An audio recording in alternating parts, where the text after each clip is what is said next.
Okay. Hello, everybody. Do you hear me? Yes, hello. Hello. Professor Giovannini, how do you do? Yes. Fine, fine. Thank you. Thank you very much. Delighted to have you with us here, and we hope that next year you will be here in person. I hope too. We are glad that you had the time to participate with us today. Of course, you know that we consider you as one of our team and one of our professors, and it was always our pleasure to have you with us here. Hopefully next time, of course, would be in person. So if you are ready, sir, we are going to be ready for you. So would you please? I'm ready. I'm ready. I don't know if you have my presentation. Yeah. Okay. So share your screen. Professor, I did. Lecture is going to be titled EOS Radio Frequency Ablation: The Present and the Future. Okay, so we are with you, Professor Giovannini. Okay. Thank you very much again for the invitation, and to give me also the opportunity to speak about this very interesting new technique of ablation. First of all, I will start by the definition of the radiofrequency ablation. The radiofrequency ablation is the use of electrodes to generate heat and destroy the abnormal tissue. This heat is generated by a high-frequency alternative sinusoidal current between 400 and 500 kilohertz, which is different than the microwave. The heat will induce a coagulative necrosis of the tissue adjacent to the probe, and the diameter of necrosis obtained for pancreatic RFI is between 1 to 2 centimeters. And we have today two types of generator, mono and bipolar. But the mechanism of radiofrequency ablation is not only to destroy the tumor by the heat injury, but also by this injury of the tumor will induce an immunomodulation as a vaccination against the cancer, against the tumor. By the secretion of cytokine and killer lymphocyte, which will have a delay effect, a delay antitumoral effect on the tumor. And this part is also very important. This mechanism explains sometimes the delay response to the radiofrequency ablation. What about the equipment today? We have three types of equipment. The RB equipment is now not available, is still in evaluation, and we have two types of probe. The AB probe, which is a very small uncoated electrode, which pass into a 22 gauge needle. But the area of destruction is very small, and we need to have a multiple puncture to obtain the destruction of 1 or 2 centimeter tissue. All the paper published today in the literature about the radiofrequency ablation use the StarMed, the Taiwan generator with this pump. This pump is very important because the needle should be cool during the procedure to avoid the carbonization of the tissue around the needle. And we have three types of needle, 5 millimeter, 1 centimeter, and 1 centimeter and a half of active part. We use mainly the 1 centimeter needle with active part. And the length of the needle completely deployed is 8 centimeters. Here you see the first animal model, and the animal model show that it was possible to destroy a large area of tissue in the pancreas. And this is the one of the first ablation I did on animals. and you see the needle. Here you see the area destroyed by the radiofrequency ablation with this part, which is the carbonization, and this part should be avoided. And here you see the typical aspect with this bubble we diffuse here into the normal pancreas. And here you see the ablated area with this coagulative necrosis. In comparison, this is the RFA needle entrance in comparison with the normal tissue. And you see we have around 1 centimeter of destruction of the tissue. The first human case was presented and published now quite 9 years ago. It was the paper from Paolo Arcidiacono. And this paper showed that it was feasible, that the feasibility was around 70 to 100%, and there is no severe adverse event. And this is very important because one of the main question was the risk to induce an acute pancreatitis after radiofrequency ablation. But the first paper showed that this technique is quite safe. This was the first paper published in the literature, and you see this paper show that the efficacy in the insulinoma was 100%, and probably this is one of the best indication today is the treatment of the small neuroendocrine tumor, including, of course, the insulinoma. The results of radiofrequency ablation in adenocarcinoma, you see it's the results are poor because the percentage of ablation is not complete as the neuroendocrine tumor, and this is because the adenocarcinoma is less vascularized than a neuroendocrine tumor, and there is a very bad diffusion of the radiofrequency current inside the lesion. And just some case, and this is a case of a patient with a small adenocarcinoma, but in fact it was an IPMN. This is a mural nodule of an IPMN. You see this lesion was enhanced after injection of Sonoview, and the biopsy show adenocarcinoma cells.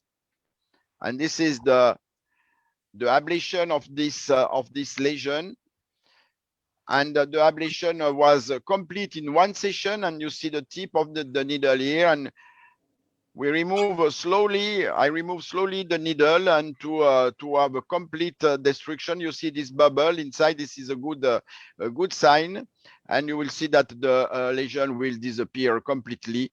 And this is the real time. Here you see that now the lesion has completely disappeared. And this is the evaluation, and this is the evaluation after injection of Sonoview. You see there is no enhancement of the area. It was a black hole. And also on the CT, you see there is a complete non-enhanced lesion. And this patient was treated in 2016. Till last year in March, 4 years after, the patient was very well with no relapse, and she developed unfortunately in May 2020 liver metastasis due to his pancreatic cancer with no relapse in the area of the radiofrequency ablation 4 years after. This is probably the best indication today is the neuroendocrine tumor of less than 2 centimeter, grade 1, this is very important. And you will see the technique is the same with the insertion of the needle. Here you see the tip of the needle, and you will see the ablation. In very few seconds, the lesion is completely ablated. It's very important to remove slowly the needle to have a good diffusion of the current inside the lesion. This is the evaluation. 1 month after, you have a nice hypo dense area with no enhancement. And this is very funny for the neuroendocrine tumor. And I see now this, I saw this completely restitution integrum of the pancreatic parenchyma in around 80% of the patient, which is very, very, very important. And the lesion has completely disappeared after just one session. And today, I can say that the radiofrequency ablation for the small neuroendocrine tumor grade 1 can replace the surgery. Another indication is the pancreatic metastasis from renal cancer. I'm sorry, this doesn't work. And you have seen the first the lesion, and this lesion was treated, but in the difference with the neuroendocrine tumor is that this lesion need to be ablated 3 times to achieve this kind of complete response. And this is after 3 months, and this is now 1 year after. And you see no, it's 2 years after, huh? Because it was 2017 and 19, and with a complete response with just this this small area as a scar. This is the first paper and published in the literature of it was a multi-center study, the French multi-center study, published by my friend Marc Barthé. We have also included a lot of patients in this study, and you see that today we have 3 years of follow-up, and the results are the same. We have a very low rate of complication, 3%. And for neuroendocrine tumor of less than 2 centimeters, we have 85% of a complete response. And for IPMN, which is another indication, and we will see after, the complete response is 80%. This is the literature about neuroendocrine tumor, and this is another large study from Israel. On 27 lesions, including 7 insulinoma. And you see also a very good response, 96% of complete response. Regarding pancreatic metastasis, and this paper will be presented during the ESGE days in March. You see that the complete response is a little bit lower than for neuroendocrine tumor, and we have treated the 17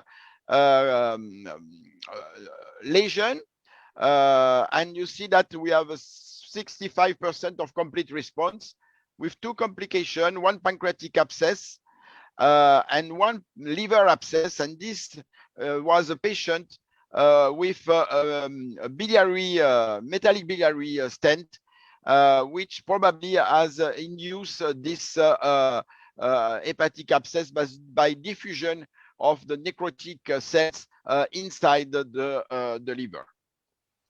But again, you see the aspect, the typical aspect of the metastasis of renal cancer with a complete destruction here with this hypoechoic, hypodense lesion in the CT scan.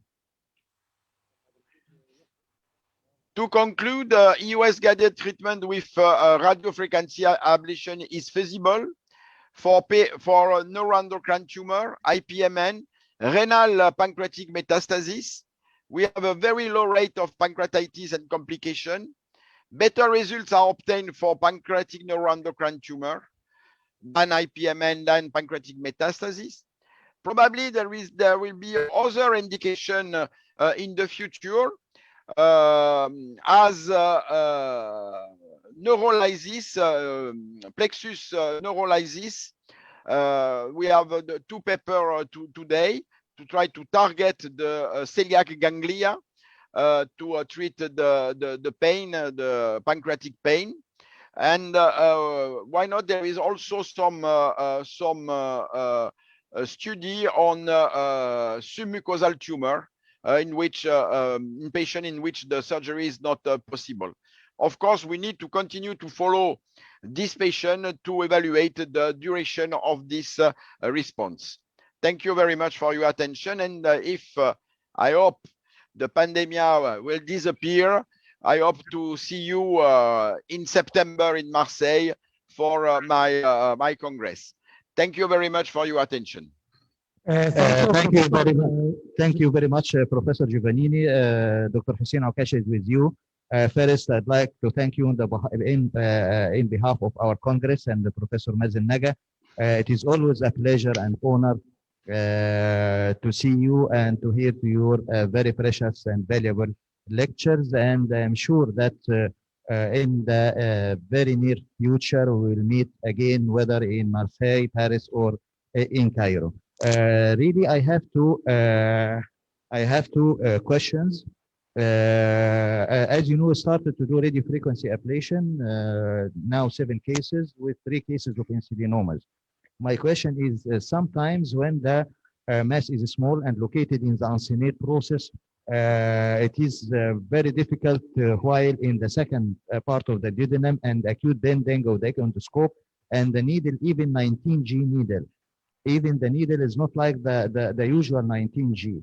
Sometimes it is very difficult to be ejected or to come out from the endoscope. And from the stomach, it is very dangerous because you should travel a long distance with intervening vessels, which carries higher risk of pancreatitis. Do you have any tips and tricks in such situations? No, unfortunately, I'm like you.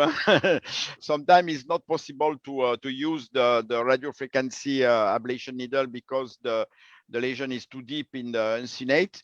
I think the one option is to try to inject some alcohol if the lesion is very small, using a 22 or 25 gauge needle, and just to try to destroy by alcohol injection this small insulinoma, which is another possibility to treat this lesion. After some time, I changed the position of the patient, left lateral to prone, and but I agree with you. The lesion in the uncinate, very deep in the uncinate, is not easy to use the 19 gauge needle. Maybe we ask the question to the laboratory, to Taiwan, to perform a smaller needle. Do you believe that using the new Pentax J10 have a wider channel, 4 millimeter instead of 3.8, may help in this? We just bought one week ago, so we didn't try it in insulinoma yet. Alors, yes, the new Pentascope with the 4.0 millimeter working channel, and also with a smaller probe. You can use easier the large needle, even in a duodenum. But even with this scope, which increase the possibility of therapeutic EUS in some patients,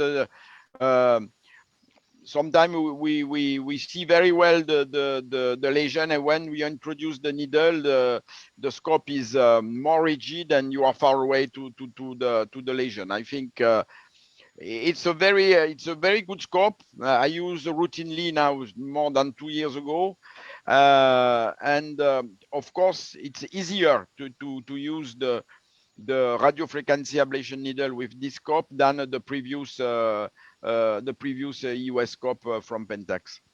Okay, thank you. The second question, one of our 3 cases required 3 sessions of radiofrequency ablation for insulinoma to get the clinical improvement. Only one patient. The other 2 patients needed only 1 application and 1 session. I don't know why. Do you have to advise us with something to avoid a bad clinical response and needing more than one session for achieving a reasonable clinical response? No, this is true because it's different. The insulinoma is a neuroendocrine tumor, but it seems that is different. In my experience, also, I need for two patient 2 sessions to obtain a complete glycemia. And in other end, I have one patient in which the CT show a partial necrosis and the patient has an glycemia. He became completely asymptomatic. I think it's probably because sometime the hypoglycemia persists if we leave some cells. I don't know, and probably we need to stay a little bit more inside and not to use 50 watt, but 30 watt. Because if you decrease a little bit the power, you should stay a little bit longer inside the lesion, and you have a better diffusion of the current. This could be my what I do actually if the lesion is a little bit large, and or if there is no good diffusion of the current inside the lesion. So you believe that lesser current with longer duration is better than high current with Yes. This was proven for HCC, and that we have reduced the power and increased the time that we stay inside the lesion with the needle. But I think routinely we need to use 50 watt. This is because if you decrease, you have also the risk that you have a diffusion of the current at the level of the normal pancreas, and you can increase the percentage of complication. Okay, thank Professor you. Hakan, we have a question from Professor Mahmoud Al-Ansari. Hello, Yeah, Professor Giovannini, Mahmoud Ansari from Egypt. Hello.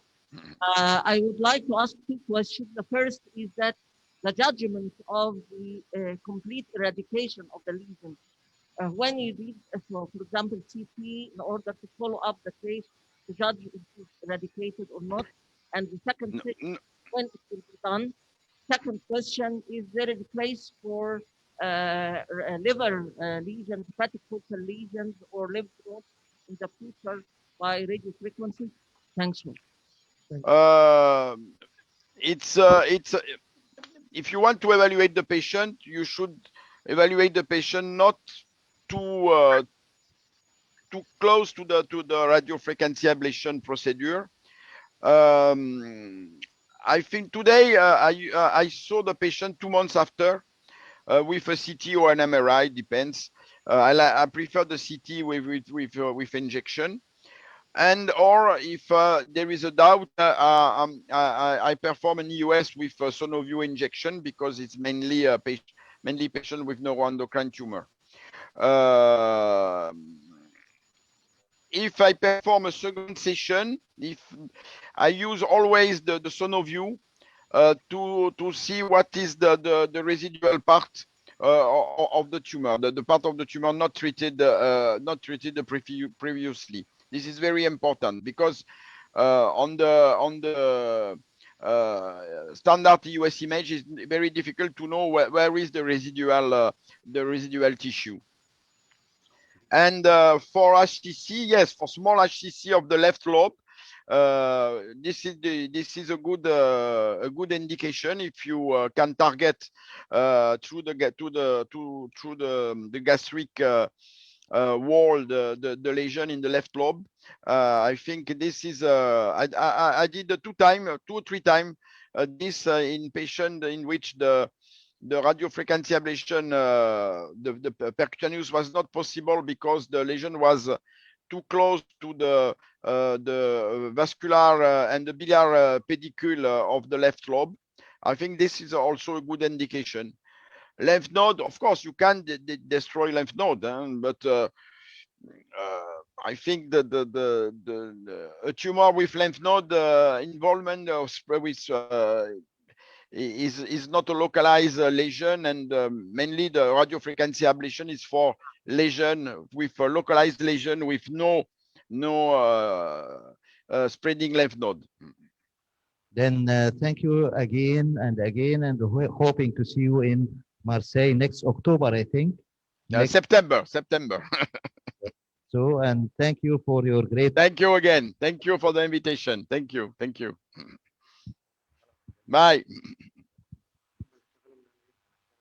Okay. Mohammed Naguib. We are ready for the next Professor Hakan or Professor Wafa Khanousi.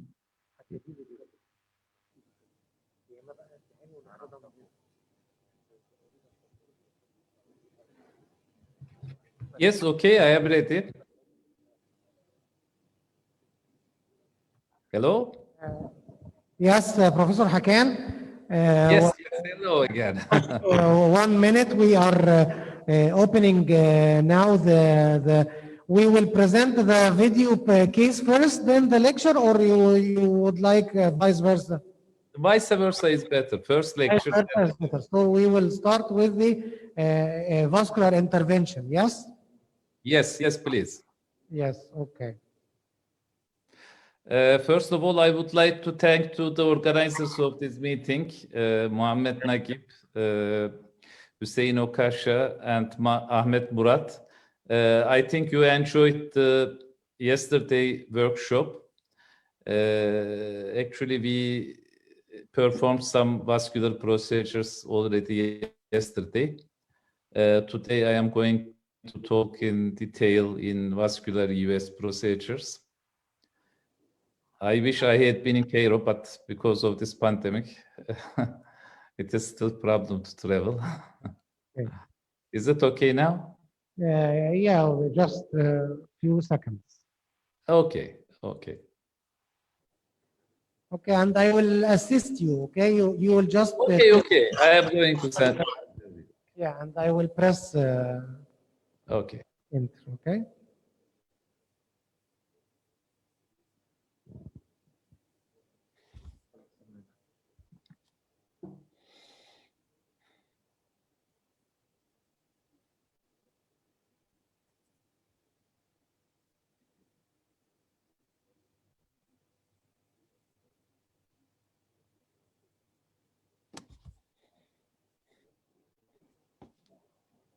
Okay, Professor Hakan, okay. I'm ready for you. Okay, go ahead. Okay, thank you very much. The next slide, please. Actually, at the present time, as to vascular interventions by US, access is possible to gastric varices, transesophageally, as you have seen yesterday, portal vein, usually transhepatic, hepatic veins against transhepatic, splenic artery aneurysms, gastroduodenal artery, and feeding arteries to tumors like gastrointestinal stromal tumors. The next, please. What about the human cases in reference to vascular US interventions? Up to now, the most frequent administration of this technique was transesophageal coil embolization of gastric varices with 19-gauge needle, biopsy from portal vein thrombosis with 22-gauge needle, biopsy from cava, 22-gauge needle, transgastric hepatic portal vein pressure gradient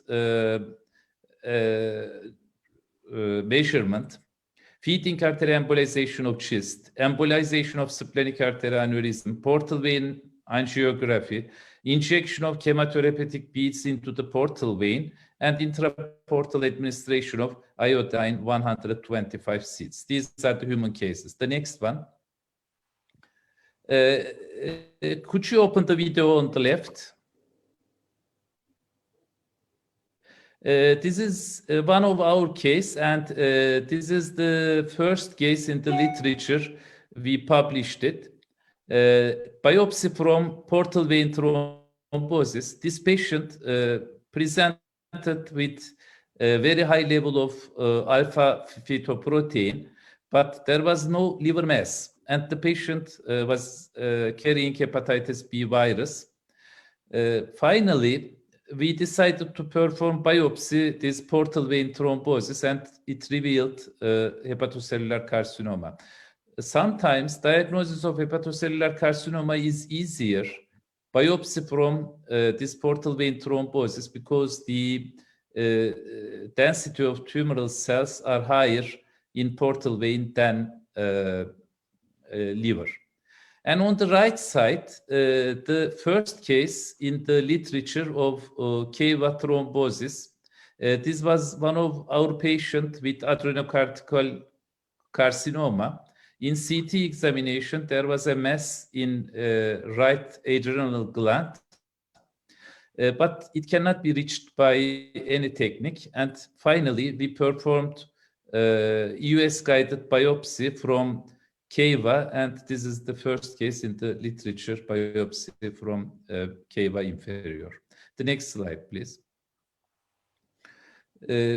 Recently, this paper appeared in gastrointestinal endoscopy, and it reveals their results from remote malignant or remote thrombi in cases of malignancies. And you see in most of the case, the biopsy was successful from portal vein, superior mesenteric vein, again, another case from KEVA, and even from arteries like celiac artery. And the patients with portal vein thrombosis fared worse in comparison to the patients who were negative for biopsy in portal vein. So you see that even biopsy is possible from pulmonary artery, the last case. So in the future, we will be able to perform biopsy from any site of thrombosis, even in arteries. The next slide, please. Video, please. Yesterday in workshop, I demonstrated you a case of gastric variceal embolization. This is another case, and you remember in our case yesterday, the varices were not so large and voluminous. In this patient, we administered up to 10 coils, and we do it transesophageally. Why? Because if you do it from gastric side, the risk of bleeding is increasing. When you insert the 19-gauge needle through the esophagus, so esophageal wall is putting a barrier between the varix and the wall, so the risk of bleeding is less. And you see thrombosis happened in most of the varices.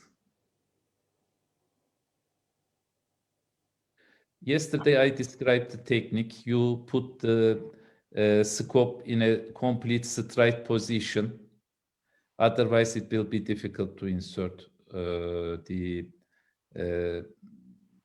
coil into the varix. And you see the flow decrease significantly.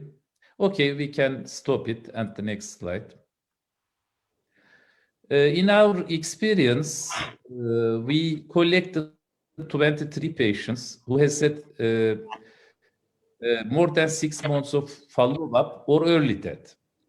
Median age was 56, and around half of the patients were male. 19 patients were cirrhotic, and 4 patients with non-cirrhotic portal hypertension. 2 patients with acute bleeding, and the others were elective procedures. Secondary prophylaxis in 16 and primary prophylaxis in 5. And the number of coils, median 5, 2 to 10. Coil length was between 3 to 12 and width 2 to 20 millimeter. We used cyanoacrylate for 9 patients, but we didn't do for the remaining 14 patients. The next, please. Number of coils, median was 5, and technical success rate was 100%. It's a very effective method. However, clinical success was 87%. Median follow-up was 9 months. Failure in one patient with acute bleeding and early rebleeding in a patient with primary prophylaxis. There was no late rebleeding, and we administered more than one session to 3 patients. The next, please. These are the 2 patients who died after procedure in 2 weeks. The first one was a 53-year-old lady with non-diagnosed cirrhosis presented with severe upper GI bleeding from gastric varices, and she was admitted in grade 3 hepatic encephalopathy. Coils did not stop the bleeding. We inserted a Sangstaken Blakemore, but upon release, bleeding recurred. TIPS was performed. However, the patient died from liver failure. The other patient was a 61-year-old gentleman with cirrhosis of 8 years. There was no bleeding, but we found gastric varices very high risk, and we administered primary prophylaxis, coiling plus esophageal band ligation, as we did in workshop. And we discharged the patient after 2 days. But after 1 week, the patient was readmitted with bleeding. Bleeding control with somatostatin and gliperessin were unsuccessful, and unfortunately, patient died because of liver failure and death. That was the only patient in our series of elective intervention that resulted with death. The next, please. As conclusion of our experience, gastric variceal coiling is relatively safe. Technical success rate is very high. However, it is costly. Long-term success rate is very high. In patients with very high hepatic vein port pressure gradient, emergency tips may be considered, especially in acute setting. Caution in its use in primary prophylaxis. The next, please. Another vascular intervention as a diagnostic method is hepatic vein pressure gradient measurement by this dedicated device from Cook Company. This is not available in Turkey. However, you can measure the pressure with another methods as well. So you do not need to use this device if it is not present in your country. The next, please. This is the technique, and you approach it from proximal corpus of stomach.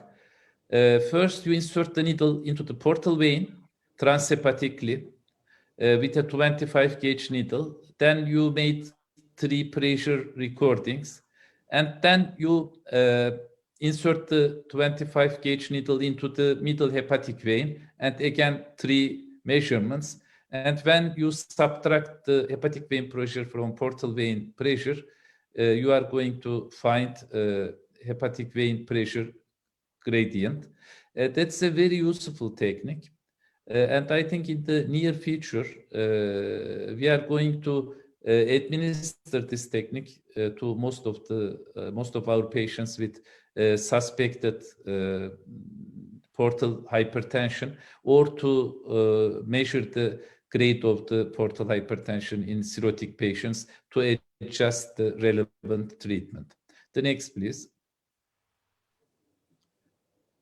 Another application is EUS-guided glue injection into feeding vessels to stop bleeding from ulcerated chest. In this patient, there was a bleeding and they administered glue into the feeding vessels, and a necrosis happened with cessation of the bleeding. The next, please.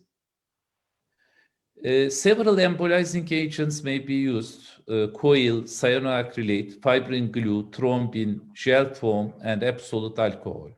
The next. This is a small case series which was published in Endoscopy International from India. They administered embolization of splenic vein, splenic artery aneurysm. The next slide. And you see that coil embolization of even an artery is very safe, and they achieved complete obliteration of splenic artery aneurysm. That was the result of an acute pancreatitis attack. So you see that splenic artery aneurysm is a very dangerous condition. If it is left alone, the bleeding rate is very high. In most of the time, this job is done by interventional radiologists, but in these cases, they report that interventional radiologist was not able to do this, then they did it with US intervention. The next, please. In addition to coil, several other agents may be used, as I told you. And in this case, published in again GI endoscopy, they injected 7 milliliter of thrombine with 19 gauge needle into the splenic artery aneurysm. Again, a very successful result. The next, please. EPIC study published about the result of portal injection chemotherapy. The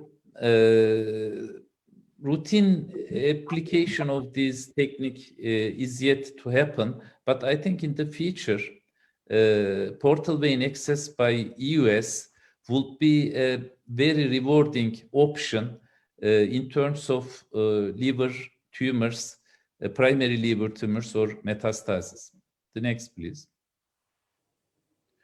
What about cardiac applications? We have seen that insertion of even 19 gauge needle into the cardiac chamber is probably safe.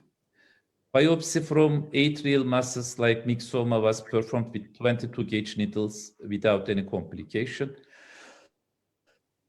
Aspiration from pericardial space and even drainage is possible. Actually, in our clinic, I suggested this technique for a patient with a very high volume pericardial collection, pericardial fluid, but the cardiologist rejected that it is not an established technique. US-guided transesophageal and transcardiac RF ablation may even be possible, and other cardiac procedures may be featured possibilities by EUS. The next, please. Selective portal vein embolization for an elective surgery and portal vein stenting are also options. And the last but not the least, intrahepatic portosystemic shunting. The next, please. In this technique, which is still investigational and there is no case, a 19 gauge needle is inserted through the cava into the portal vein, and a stent, a fully covered stent, is placed between them. Actually, this is a very difficult technique because you should place the stent carefully between the two vessels. And now I am going to demonstrate you how to find these two vessels in the same plane. Actually, I took this video today. The next, please. Yes, please, video. And you see on the upper part, cava, and the lower part, portal vein. So when you insert the needle, wait.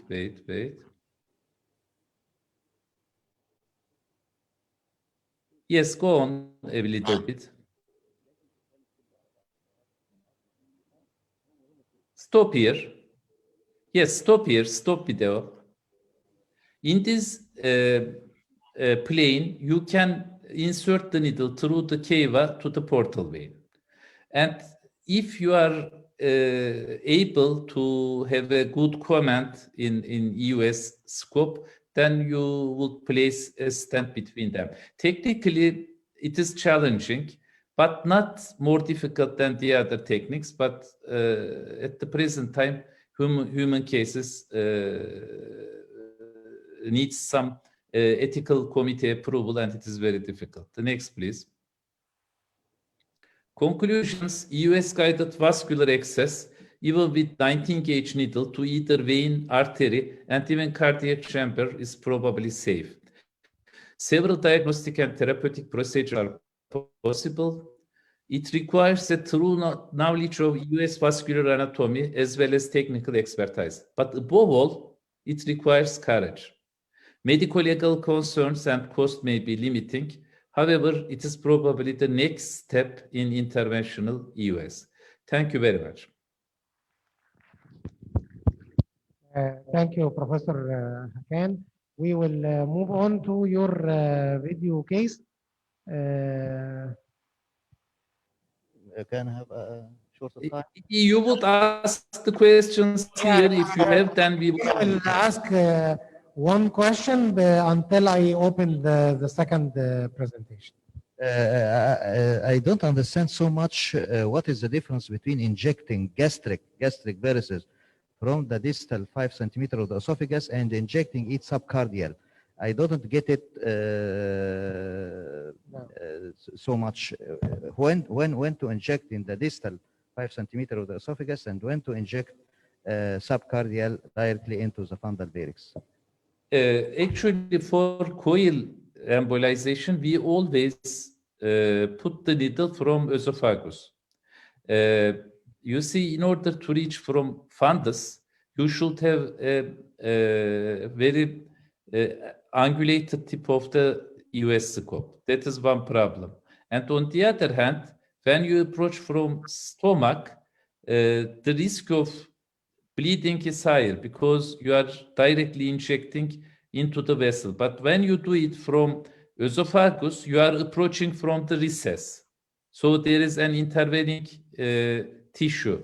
It is safer because of these two concerns. First of all, it is difficult to administer a 19-gauge needle through an angulated tip. The second is that from esophagus, it is safer.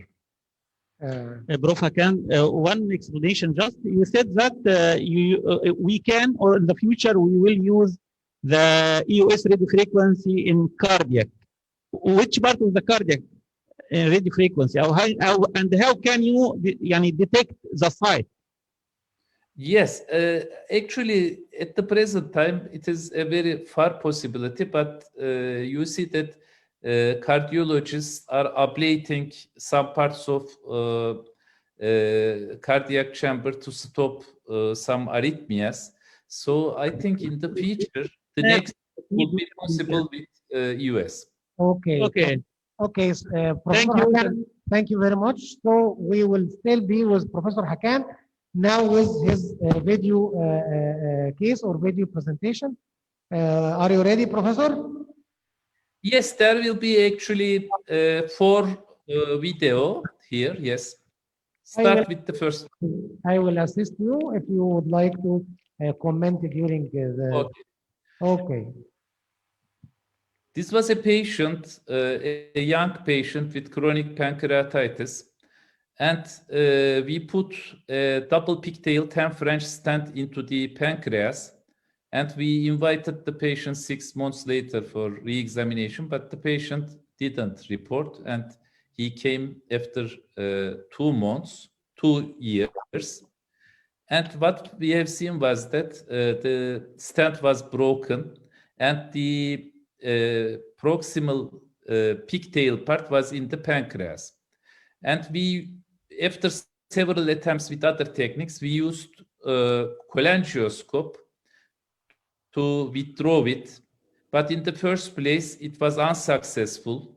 Then we performed this dilation. Because it is pigtail, it was difficult to withdraw. Then we inserted the cholangioscope again. This snare is a specific, very small snare designed for cholangioscope. Through the cholangioscope, we inserted it to the pancreas. We grasped the stent and we took it out. And we were able to rescue the stent. So my advice from these cases that when you use plastic stent for pancreatic duct, it would be better not to use double pigtail stents, because if these are retained in the pancreatic duct, you would need cholangioscope to retrieve them. It will be very difficult. But anyway, this video also shows that in case of retained stents in pancreatic duct, cholangioscopic snare extraction may be an effective method. The next, please. The next video. This is a case of choledochoduodenostomy, US guided. We inject contrast. We are in common hepatic duct actually. We put the stent.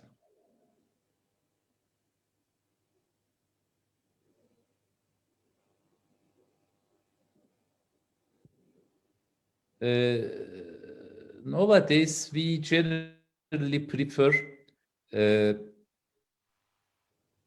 hepaticogastrostomy to choledochoduodenostomy, because after choledochoduodenostomy, leak rate is high, especially if you do not use lumen opposing stent. So for choledochoduodenostomy, if you have, I strongly suggest to use lumen opposing stent. And this is partially covered one. It is seemingly successful. But because the junction between the covered and uncovered part was a bit in the peritoneum, when we returned and injected contrast, what we have seen that there was a leak. So we inserted another stent, another fully covered stent. So for common, for choledochoduodenostomy, I advise against using either geobor or partially covered stent. The best one is lumen opposing stent if you do not have this fully covered stent. The next, please. This is another patient with an advanced pancreatic carcinoma with liver metastasis. ERCP was not successful. We again performed choledochoduodenostomy, but an interesting thing happened here. After putting the guide wire and dilating the dilated the tract,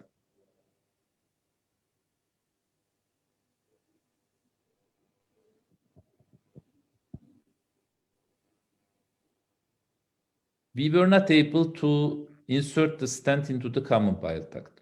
I do not know why. Maybe there was infiltration or something like this. You see the stent now.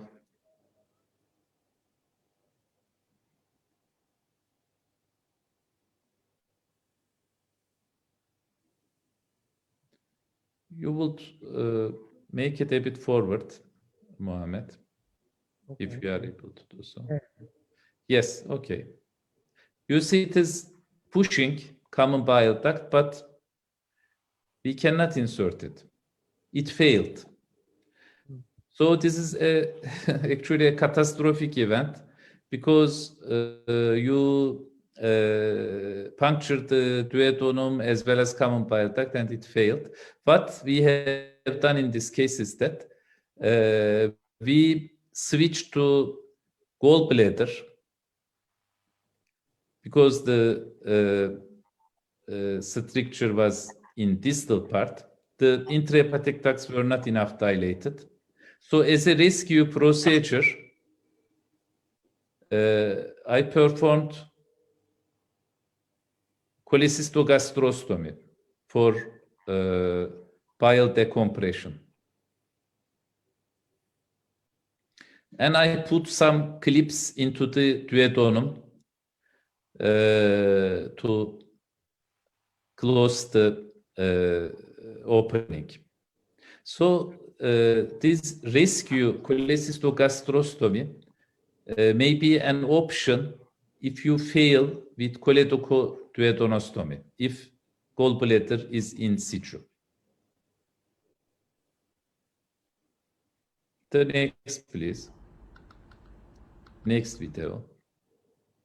You see bile peritonitis resulted. This is an hepaticogastrostomy.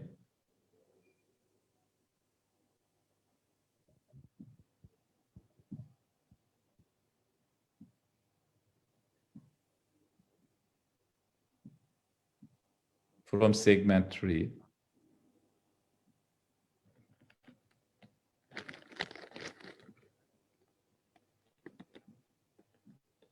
We dilated tract.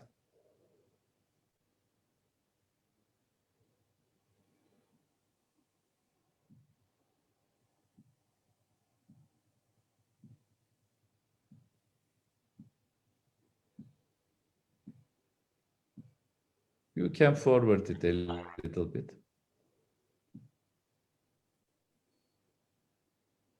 No. A bit back. No, back. Yes, that's okay. Keep it here. And you see the stent is open, no problem. But afterwards, the stent now in stomach. But the stent was migrated inside. Then we tried to put a guide wire.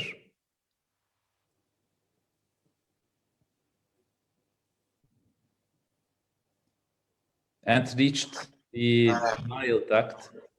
We put a grasping forceps and we took the stent out. So in case it is migrated inside, that is not something unmanageable. You can still rescue it. But as you see in this case, we used stent without flanges. So for hepaticogastrostomy, I strongly advise that you use stents with flanges in both sides. The next slide, next video, please. Yes, this will be the last video.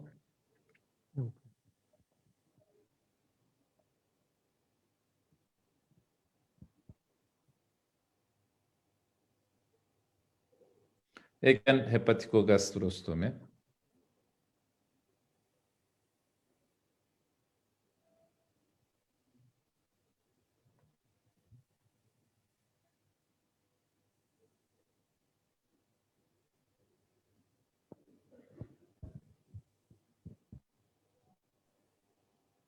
This time we put a covered stent with flanges in both sides.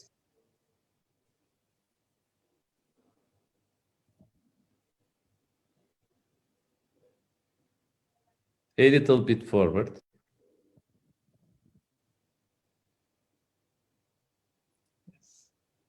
Forward. Go. Yes, you see now the stent is in place with flanges. But here we decided to pull the stent a little bit into the stomach.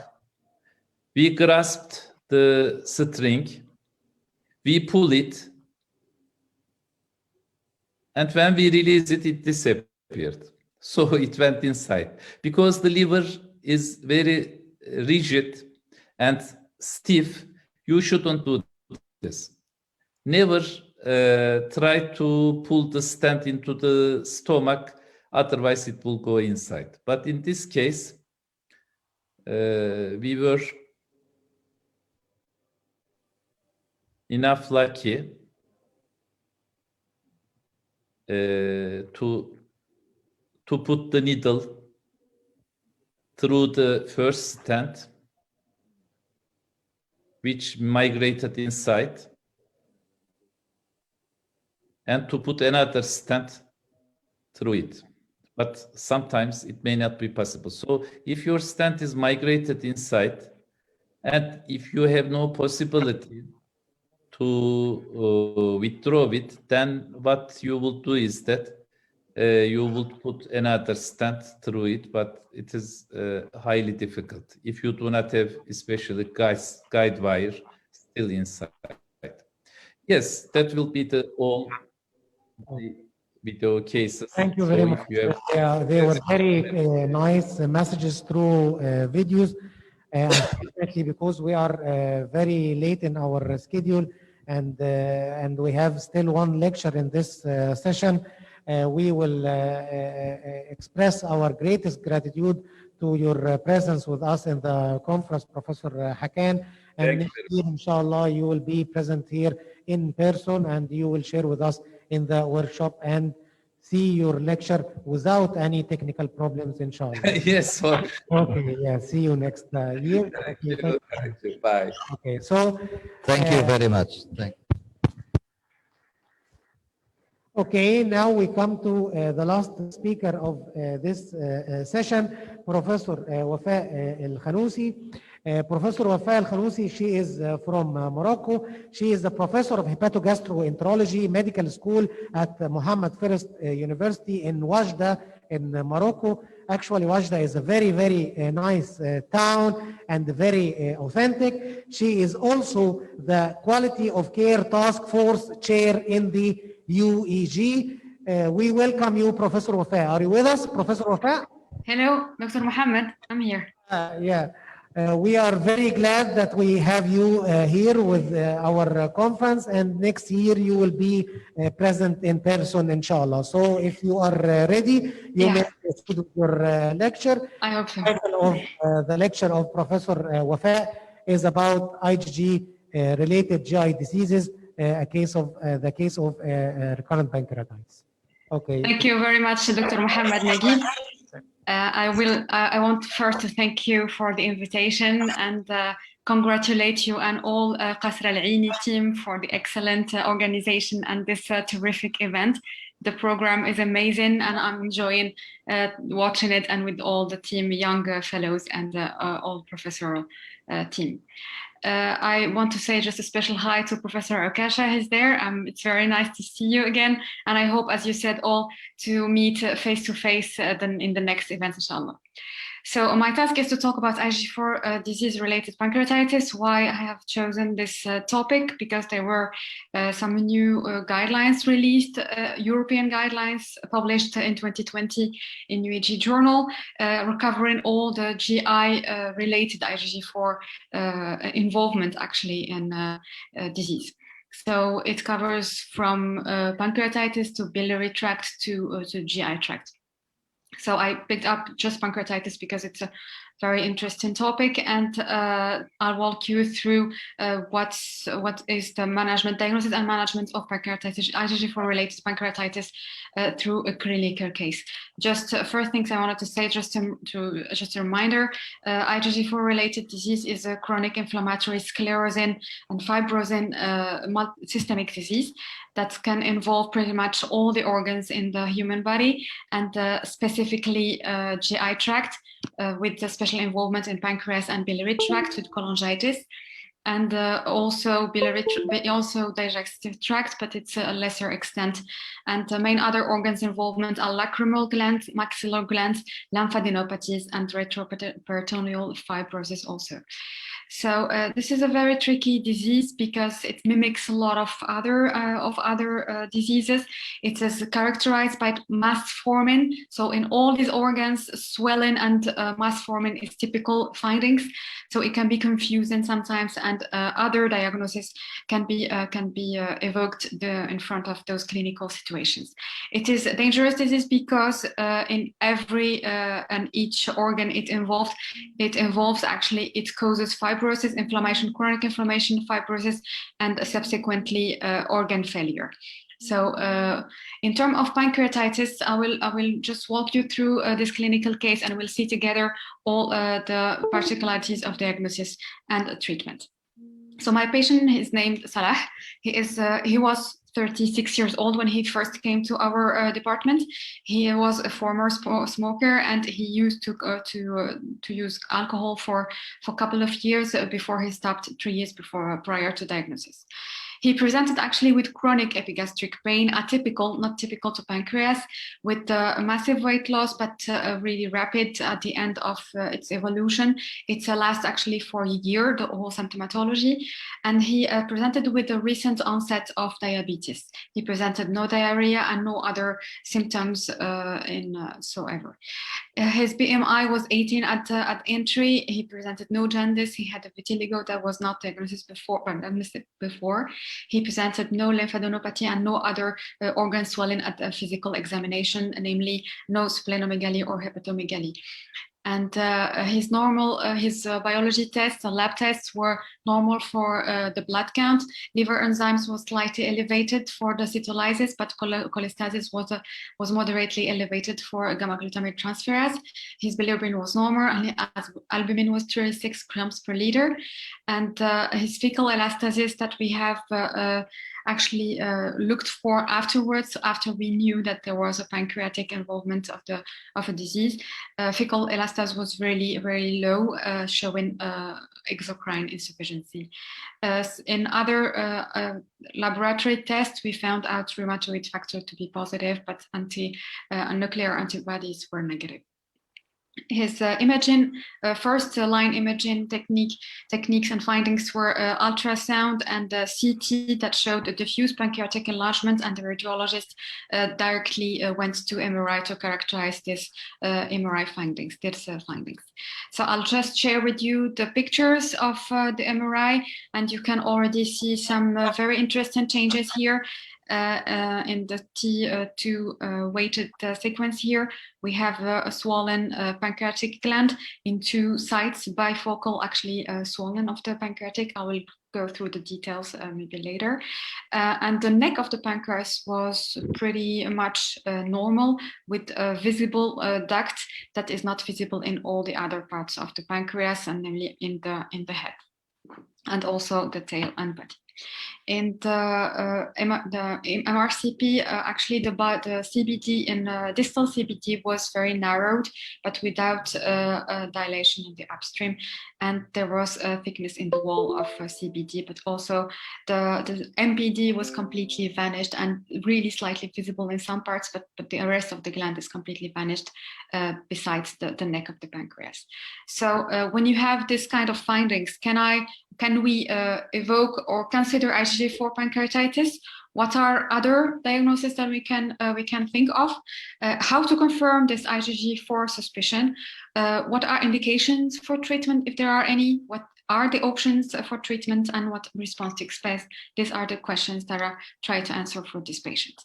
So can IgG4 pancreatitis be considered? Yes. Knowing all the characteristics in imaging, it could be considered in these patients. So for clinical and biological features, actually, they are absolutely non-specific, but knowing the epidemiology of the disease, is he really sticking with the epidemiology of the disease? Really no. He's not in the regular median age, because it's usually the 6th decade. He was younger for this, but as you all know, there have been also children and adolescents reported to have this kind of involvement and diseases, so it's not something that is completely atypical, but it was not in the normal range of age. He's a male, and it is a disease that is really with the male predominance. His symptoms were not consistent also, but they were possible, but knowing that it's non-specific features. He had chronic epigastric pain, which is really present in the pancreatic involvement. Acute pancreatitis have been reported. They are usually mild, not severe pancreatitis, but the main symptoms actually of pancreatitis involvement is painless jaundice, and it is reported to be up to 65%. The weight loss he presented is consistent also with the exocrine deficiency, and not specifically with the disease, but also in IgG4 related disease in all its involvement, in all its organ involvement, and can be also accompanied with slightly weight loss. The really onset of diabetes short before the diagnosis is also something that is completely classical. Up to 50% of patients have a simultaneous onset of diabetes. Considering the laboratory test, usual laboratory test, actually nothing is specific in all this, and the liver enzymes abnormalities can be consistent with the obstruction in bile duct and the slight narrowing without dilatation above. And he had a clearly exocrine deficiency, and rheumatoid factor is also reported to be positive in IgG4 disease, up to 20 to 30%, and antinuclear antibodies are also sometimes elevated up to 30, and some series it was almost 60%. Some other lab tests and usual lab test abnormalities that can be also found regularly in IgG4 pancreatitis, but also disease in general, are elevated eosinophilic count and IgG-E elevation. So in terms of clinical biological findings for now, it's not really typical of IgG4 pancreatitis. But does the other findings consistent? Imaging actually, in fact, in this patient was completely consistent. I'll skip the US and CT just for sake of time, but US is, I love US in general and EUS, and it is a super useful tool. And all the abnormalities and the typical findings in imaging that are described in IgG4 pancreatitis can be seen in ultrasound, actually, if it is well made. And CT also can find a lot of typical imaging features of IgG4 pancreatitis, and actually it's the same in all findings, and it is two types. The first type of imaging typical findings is parenchymal modifications, and they are enlargement of the gland, and this enlargement can be multifocal or rarely actually multifocal, but usually it's a diffuse enlargement. Up to 50 to 70% it's diffuse enlargement, and the sausage shape pancreas. It can be focal sometimes, 30% of patients. In our case, it was multifocal. It was body, tail, and head. Typically also there is a delayed enhancement, and at a really delayed phase, and it can be also patchy and focal enhancement in early phase, but it increases with the time, and it's a delayed enhancement at the end. There is the typical rim-like enhancement, and it's edema actually, and around the gland, and we can see it actually in the picture here. And the intensity is completely different around the gland. The loss of lobulation, this is also typical. All these findings we can see actually in our patient's MRI, and they are consistent with typical imaging of IgG4 pancreatitis. The duct changes are also very interesting to see, because usually there are long segment involvement and sometimes multifocal. And what is really interesting to observe here is the narrowing and sometimes the complete vanishing of the ducts in the imaging without any upstream dilatation, and that is very important sign that make all the difference with the pancreatic cancer, that we cannot find this kind of findings, because when the duct is completely obstructed, there is always a dilatation upstream. Skip lesions is also typical to find in our patient. It was the case. We had this bifocal involvement in the gland, so we had vanishing of the MBD in two areas, and it was visible only in the neck. The icicle sign also is consistent with this disease, and it can be observed whether for biliary duct or a pancreatic duct. And in this case, we haven't the picture yet here, but it was the case for the biliary, the CBD, distal CBD. And we can see that there was a cholangitis, a focal cholangitis in the pancreatic segment of CBD. So in our patients, actually, the imaging was typical. But is it enough? Do we need more information? Are there any differential diagnoses at this stage? Should we rule out pancreatic adenocarcinoma anyway? So yes, we need more information. It's not enough according to guidelines and according to all other diagnoses and possibilities of diagnosis. Actually, at this stage, I just go back to the imaging. In our practice, we would evoke other diagnoses. In our context, tuberculosis is something that we evoke really regularly in inflammatory masses. So in a patient like this, we could evoke tuberculosis. The non-consistent sign here is the lack of lymphadenopathies. and other involvement of organs consistent with tuberculosis. Lymphoma could be also evoked here, but the bifocal finding is not typical of lymphoma, but the swelling of the gland sometimes and also can evoke a lymphoma of the pancreas. So serology, is it of any help? It is typically IgG4, serum IgG4 that we will look for, and the elevation is also something and a very, very important sign that we have to consider. Are there any cutoffs to help us interpret this serum IgG4? Yes, in guidelines, actually a serum IgG4 up than 140 milligram per deciliter has a very good sensibility and a very high specificity, so it is used as a cutoff. But in the ICDC criteria, you will find twofold upper normal for IgG4 serum IgG4 to be considered as major criteria. In our patient, the serum IgG4 was 190 milligram per deciliter, so it was also another very major, very important criteria to consider for the diagnosis of IgG4 pancreatitis. Are there any better serum markers? Yes, there have been a lot of studies showing that other markers could be used in this case to elevate actually the specificity and sensitivity and to help us diagnose and specify and also differentiate IgG4 pancreatitis, but more the studies were more done with cholangitis to differentiate actually cholangitis from cholangiocarcinoma and PSC. So the ratio IgG4, IgG1 was well studied in cholangitis. That is really interesting marker, but it's not validated yet. Other markers like IgG4 PCR clones and qPCR IgG4 IgG RNA ratio were also something that is really developing, but it's not validated clinically yet. Circulating plasmoblast and CCL18 is something that is coming also and need more validation and more studies to come. So for now, our patients, we have really two major findings that are consistent with IgG4 pancreatitis, the imaging findings and the serology findings. Is endoscopy of any help at this stage? Actually, it's not necessary, but the use actually of endoscopy is two things we can do.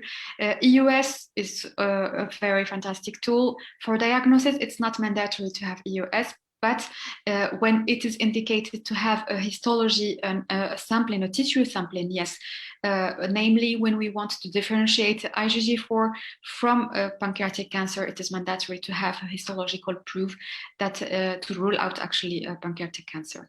But when the involvement of the gland is diffuse and the imaging is typical, we have elevated IgG4 serum, we will see that in the criteria, we don't need specifically the histology, but it is mandatory to have tissue sampling, I just repeat, to rule out pancreatic cancer, especially when it's a form mass, actually a form that is a mass forming IgG4 pancreatitis. In our patient, it was a diffuse involvement on the gland, but it was very interesting findings in EUS, which is completely typical too.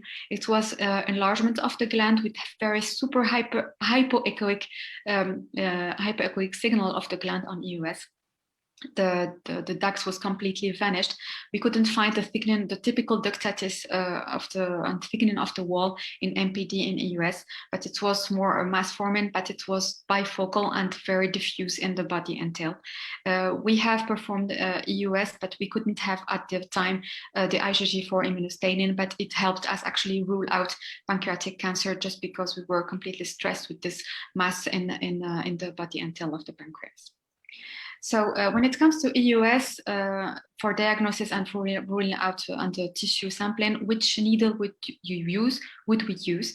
Actually, it has been shown that 19 gauge needles could be a good help and give actually a good sensibility, but the 22 FNA needles were really fine and the sensibility was 60%. Actually, there are really recent publications in endoscopy showing, comparing actually different types of needle in this indication.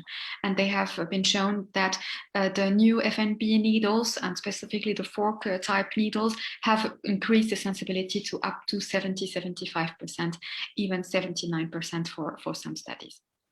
compared to the 20 gauge bevel needles, but also to other FNA needles. So yes, maybe in this indication, it is advisable to use FNB needles to have as much samples as possible, specifically for IgG for immunostaining, but also to rule out pancreatic cancer. Other type of endoscopy and tissue sampling that can be helpful for the diagnosis is the biopsy from the major duodenal papilla. That can be helpful also if we perform IgG for immunostaining. So once we have this tissue sampling, are there any histological really characteristic features that we need to pay attention to? Yes, of course. We have this criteria, and you already probably know the 4 main findings actually in histology that are consistent with the IgG for pancreatitis, and it is different from IgG from actually autoimmune pancreatitis type 1, which is the IgG4 type, and the autoimmune pancreatitis type 2, which is completely different, and the findings are completely not the same. So typically IgG4 pancreatitis, it is a lymphoplasmocytic sclerosing pancreatitis showing 4 main features. The lymphoplasmocytic infiltration, which can be diffuse or patchy, the storiform fibrosis, the obliterative phlebitis, and specifically the IgG4 positive cells that has to be for the criteria, and the cutoff is more than 10 cells per HPF for biopsy sampling. But for actually surgery specimens, it has to be more than 50 cells per HPF. And you know that sometimes we have surgery specimens because up to 5 to 8% of duodenectomies for mass, for pancreatic mass, have findings consistent with IgG4 disease.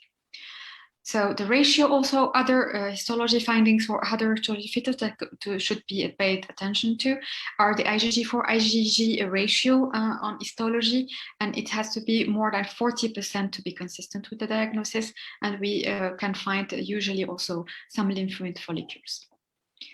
So in our patient, we had lymphoplasmocytic infiltration that is fine, but the IgG4 immunostaining, as I said, we couldn't perform at that time.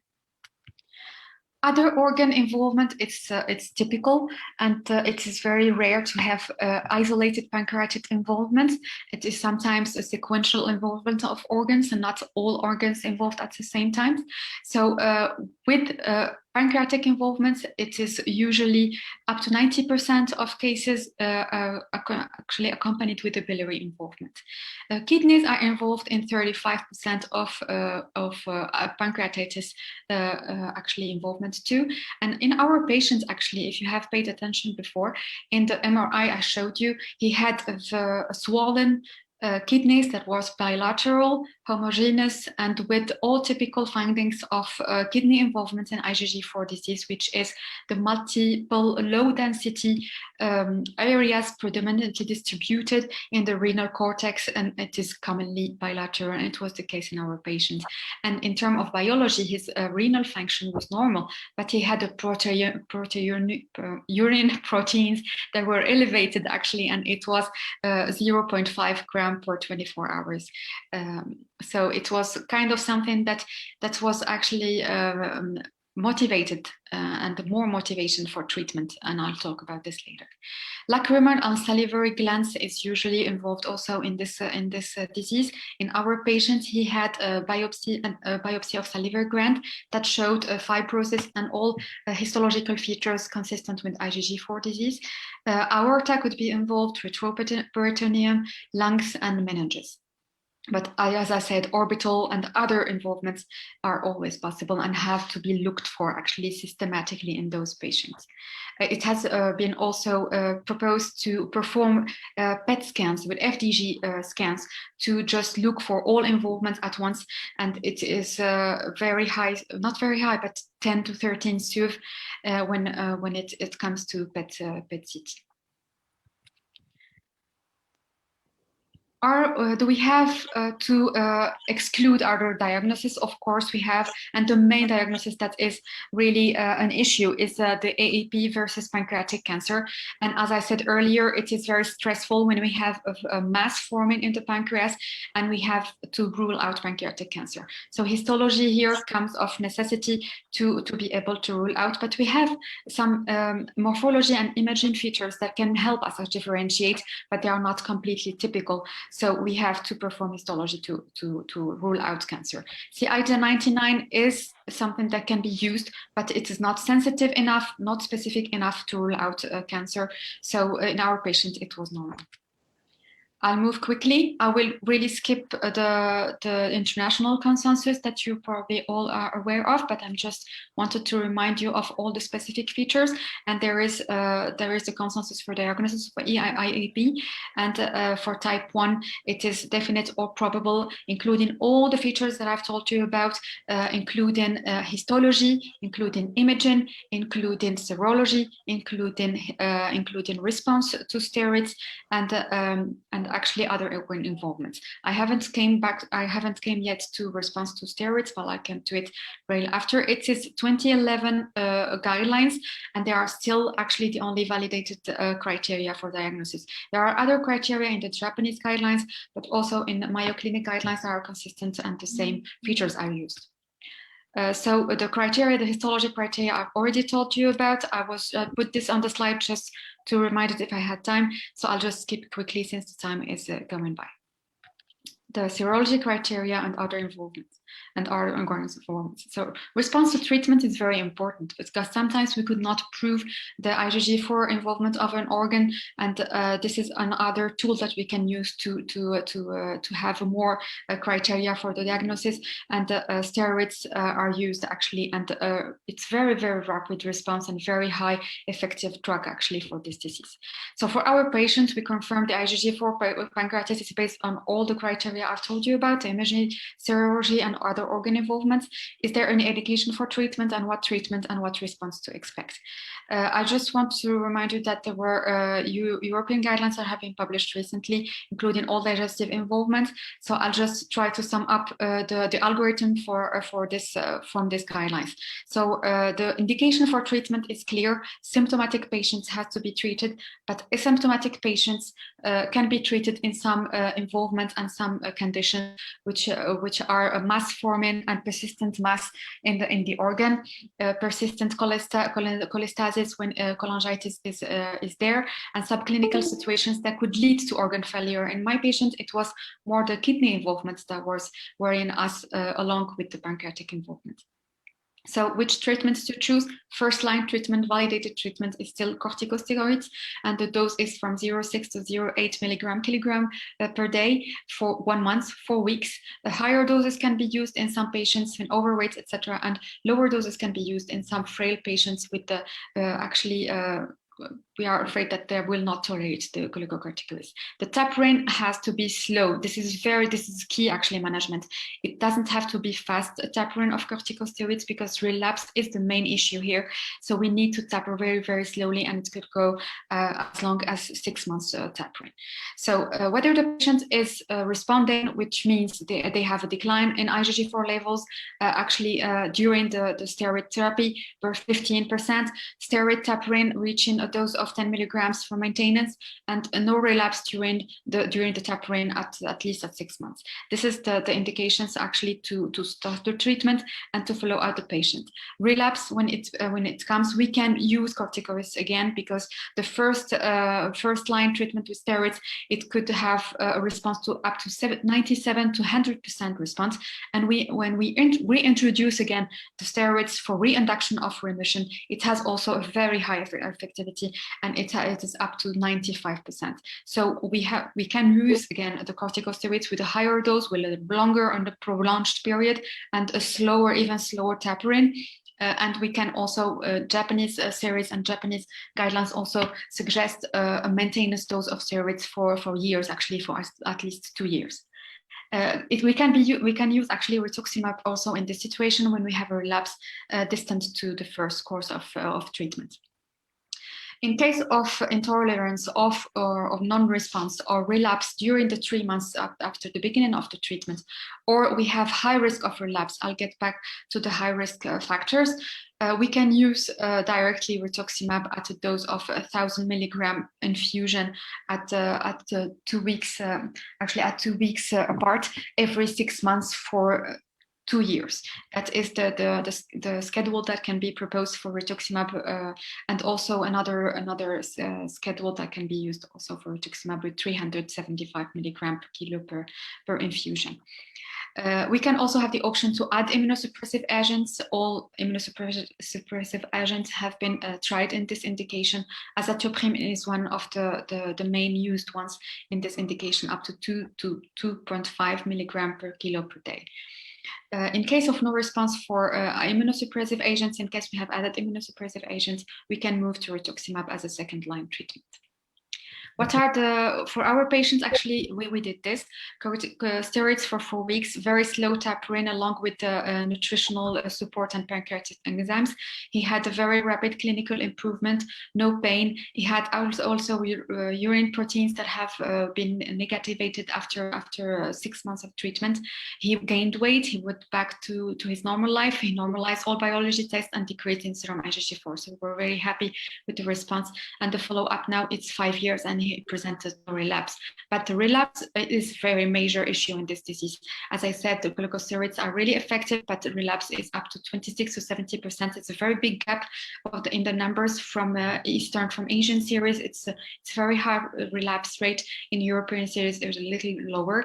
Relapse risk factors are really not well defined, but the ones that have been consistent in literature are higher serum IgG4, persistent high serum IgG4 after glucocorticoid course, multiple organ involvement, and cholangitis have been actually consistent in literature to be as a risk factor for relapse. So maybe in those patients, we should be careful to keep steroids as long as possible and to taper really, really very slowly, and maybe higher dose of steroids at the beginning. And as I said, reintroduction is very effective. So how do we evaluate response?